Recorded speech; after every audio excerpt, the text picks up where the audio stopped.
everyone, MissButtahB here, and today I want to devote this Confessions of a Believer to a very serious issue.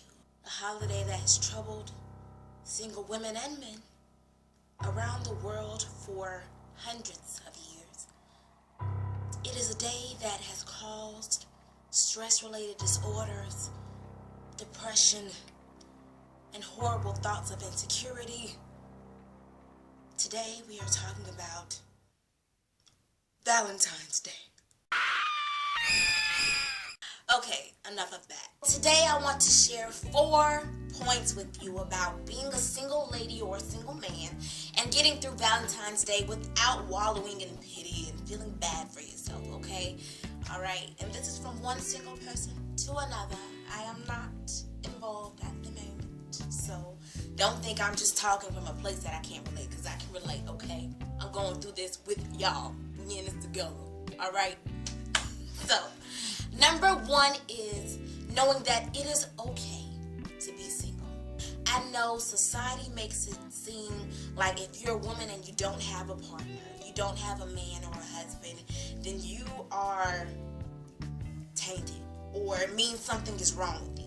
And same thing with guys, you know, being a manly man means you always have a woman, or you always have, you know, an other that, you know, a companion, someone to spend time with, right? And I want to let you know that it's okay to be single. And to be real, it is easy to get a man. It is easy to get a woman. It is easy to just have anybody. But it's not easy to work at having an understanding of yourself, a patience for God's will, and in knowing that He has someone out for you that He is working on for you. It is not easy to understand that when you're single in this world today.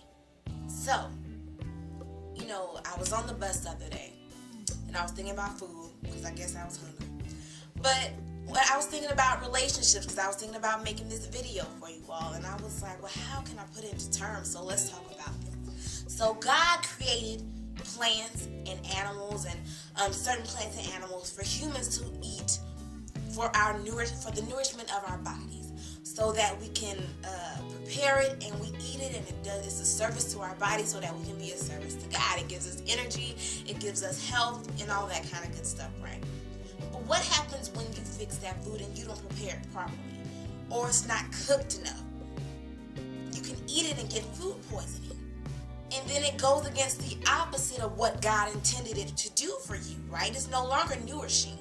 It is now something that is toxic to your body because it wasn't ready. It wasn't cooked all the way. It wasn't prepared properly, right? So the same thing goes with relationships. God loves marriage. God loves men and women together. He created us to be together. In the Bible it says, he that findeth a wife findeth a good thing, valuable than all the treasures in the world. It is a good thing. God says finding a wife and a husband is good. It's marvelous. But just like putting food in your body that has not been prepared can be toxic and do food poisoning, putting 2 people together that are not prepared, that have not grown in their relationship with God, that are not meant for each other at a certain time, can create a toxic experience. And that is all the more reason it is so important, guys, to not just go out and create partnerships and relationships and ties with people just so that you can have somebody. Because if it's not something put together by God, it's not going to be beneficial to you. It's okay to be single. All right. Number 2 is make a husband or wife list. Now, I am going to be completely honest. Now, I think it is in the human condition to want a partner, to want a husband or a wife. And I think it's in God's plan to when you're ready, or if it's His plan for you as far as the work He wants you to do through His word, to give you a husband or a wife.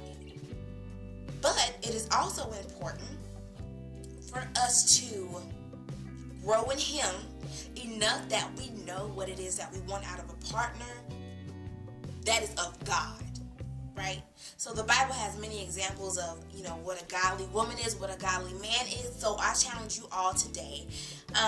And I know a lot of friends that have done this. I think it's a wonderful thing. I have my own husband list, and I know people that have a wife list. Make a husband or a wife list, and take the time to think about what you want out of a partner. Think about your relationship with God and what God has told you, and let your spirit know is needed in a partner. And write that on a list. Think about your own attributes and what attributes someone that is, your husband or wife may need that can help you grow in God and grow as a person. So that's my second tip. I encourage you all to create a husband or a wife list. Okay, and I'm going to place the link for some really good husband and wife lists in the description box so that you all can look, and maybe it'll help you with your own. Okay, and the third one is, and this is so important, I'm talking mainly to my women because I have been this woman and I know a lot of these women. The third point is do not be bitter. Don't be bitter. Don't be that girl that every time they see a couple or a woman that is happy with a man, or vice versa, that they always have a negative thing to say. Engaged, it ain't gonna last. That is such a negative and ungodly spirit to contain. Pray for your friends in relationships. Pray for these couples around you. Pray that it is a God-centered relationship. Pray that it is, that it is a healthy relationship, that they are enhancing each other in their relationships with God. I mean, be happy for other people. Try to be, if it's a healthy relationship. Don't be that bitter person. It's not cute.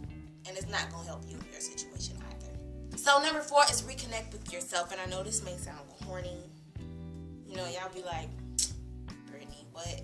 But I challenge you, if you don't have any plans for Valentine's Day, if you're not going out with your friends, or you're not sure what you want to do, I challenge you to do something that makes you happy. Maybe you are a worker. Maybe you are in the workforce. Maybe you're a student. Maybe you just have been so busy. I challenge you to take some time out for yourself and do something that you love, that you haven't done for yourself in a long time, something that makes you happy, something that makes you proud of yourself. Maybe you write poetry and you haven't done it in a while. Maybe you have a vlog that you haven't updated in about 6 months. Shout out to my She Dreams vlog that I haven't updated in about 6 months. Maybe I'll do that Valentine's Day. Find a way to reconnect with yourself. Find ways to provide joy for yourself without someone else. Alright? And I'm going to leave you all with this thought. Please do not think that I'm coming from an elitist standpoint, or from a standpoint where I don't understand. This is my confession.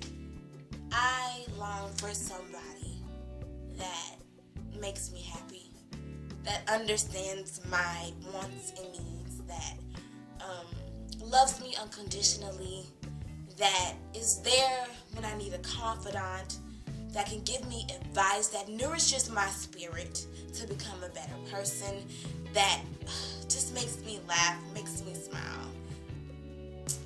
I want someone who writes me love letters, telling me what they would do for me, what they would sacrifice for me. Wait, I already have that person. God loves me unconditionally. There's nothing I can do that can turn away His love. God makes me smile. God makes me happy knowing what He has done for this world, His kindness, His understanding. He understands me, knows my condition, knows my flaws, but still will do anything for me. But what about this love letter thing? This love letter talking about someone who was sacrificed for me, or how much they love me. God's taking care of that too. It's called the Bible. Y'all can see it. This is a love letter, the ultimate love letter, sharing know how much God loves us. Jesus, the sacrifices that He's done for us.